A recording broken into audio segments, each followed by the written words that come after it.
बाहुबलीको सिरिजबाट राम्रै चर्चा कमाएका निर्देशक एस राजामौलीको नयाँ सिनेमा आरआरआर शुक्रबार रिलिज भयो। राजामौली निर्देशित भएकै कारण लामो समयदेखि प्रतीक्षित फिल्म आफैमा चाहिँ कस्तो छ, यो जिज्ञासा धेरैलाई थियो र छ पनि। 3 घण्टाभन्दा लामो फिल्मले अहिले मिश्रित प्रतिक्रिया पाइरहेको छ। बाहुबलीको ह्याङ मेटाउन निर्देशक सफल भए कि भएनन्, यो जिज्ञासा धेरैको देखिन्छ, किनकि फिल्ममा निर्देशक राजामौली त छन् नै, साथमा साउथ इन्डियन फिल्मका 2 स्टार जुनियर एनटीआर र रामचरण पनि भएकोले पछिल्लो समय साउथमा एउटा हिरोलाई नै लिएर विशाल फिल्म बनाएको पाइन्छ। यद्यपि निर्देशक राजामौलीले 2 स्टारलाई एकसाथ पर्दामा ल्याए, जसका कारण फ्यान झनै उत्साहित बनेका छन्। बाहुबलीको सिरिजपछि निर्देशक राजामौलीबाट दर्शकले नेक्स्ट लेभलको फिल्म अपेक्षा गरे, यो स्वाभाविक पनि हो। आखिर फिल्मको कथा यस्तो छ। फिल्मले सन् 1920 को पृष्ठभूमिमा ब्रिटिस विरुद्ध लड्ने क्रान्तिकारीको कथा प्रस्तुत गर्छ।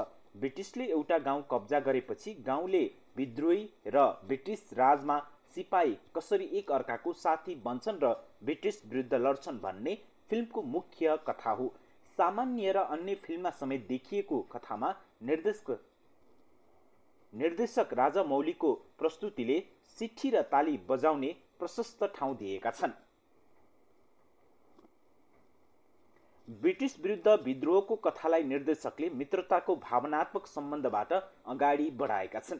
फिल्मको मूल कथासँगै सहायक रूपमा देखाइएको मित्रताको पटकथाले दर्शक बाँधिन्छन्। विद्रोहको कथालाई निर्देशक राजामौलीले गरेको प्याकेजिङ, गजबको एक्सन दृश्य र सेट पिस तयार गरेकोले दर्शकले समय बिताएको पत्तै पाउँदैनन्। हिन्दी फिल्ममा डेब्यु गरेका जुनियर एनटीआर र दोस्रो पटक हिन्दी फिल्ममा देखिएका रामचरणको अभिनयले दर्शकलाई निराश बनाउँदैन। हिन्दी भाषामा यी अभिनेताले आफ्नो भूमिकालाई जीवन्त राख्न सफल भएका छन्। केमियो भूमिकामा अजय देवगन र छोटो भूमिकामा आलिया भट्टको उपस्थिति पनि बलियो छ। सन् 1920 को समय अनि भारतमा अंग्रेजको राज फिल्ममा देखाइएको छ। फिल्मको सुरुवातमै एक आदिवासी मल्ली नाम गरेकी बालिकाले ब्रिटिस अफिसर स्कोटकी पत्नी लेडी स्कोटको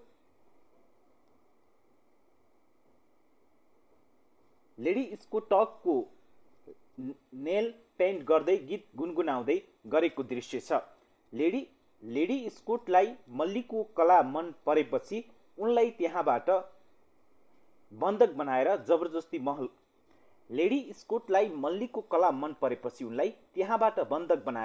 जबरजस्ती महल लगिन्छ।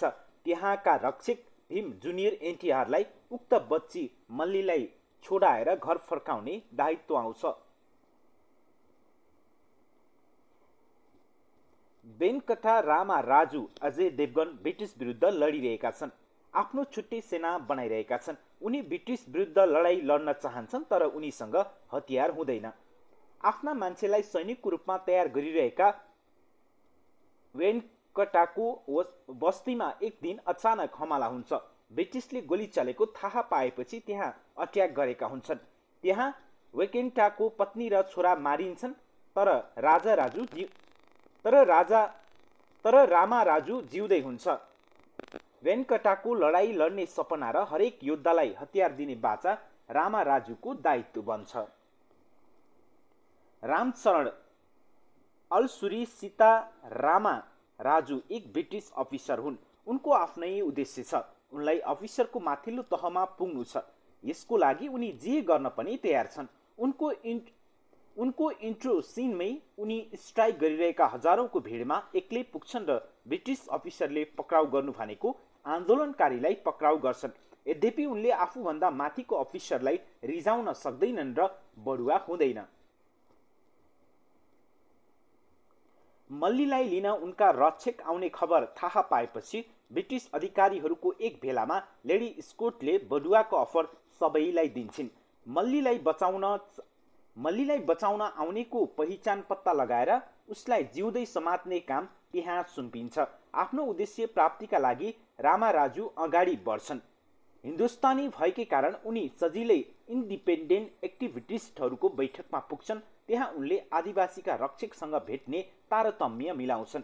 त्यहाँ भीमकै समूहका एक सदाय लच्छुसँग उनको भेट हुन्छ।